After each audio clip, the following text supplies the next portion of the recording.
aqui é a nossa quitanda.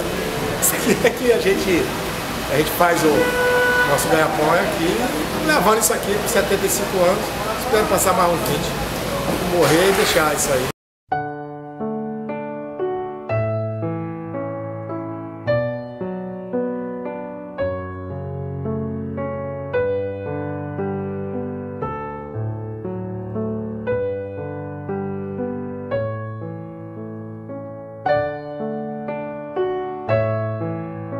Ele começou com o comércio, vendendo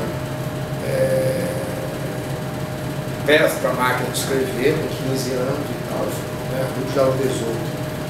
Ele montou a empresa dele, e aí houve uma ruptura com 20 e poucos anos, eu não posso perceber, porque aí ele foi trabalhar com o primo da fábrica Santa Amélia.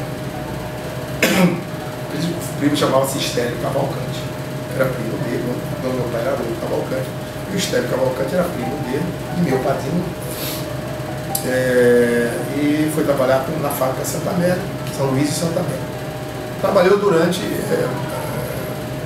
uns 15 anos. E aí a fábrica deu muito certo. Ele tinha, na época da guerra, como ele falava muito bem inglês, os americanos vieram para cá, e você tinha muito poucas pessoas que falavam inglês.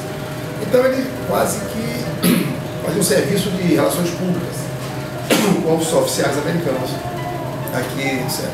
Quando acabou a guerra, ele recebeu dos americanos uma carta de recomendação. Aí eu estou voltando um pouco para o começo. Como é que ele entrou? Ele recebeu uma carta de recomendação dos americanos, do comando do exército americano aqui. Com essa carta de recomendação, ele começou, sabe que no Brasil, ele não se produzia mais quase nada. Então ele teve o aval dos americanos, né? Do alto comando, e ele pôde importar produtos.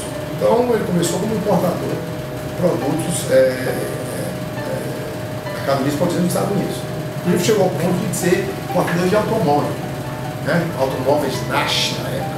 Ele vendia, importava e vendia aqui no Maranhão. Na época não existia fábrica, porque a primeira fábrica veio com o Juscelino Kubitschek, né? Na década de 50. Tinha todos os automóveis importados. Quase tudo era importado.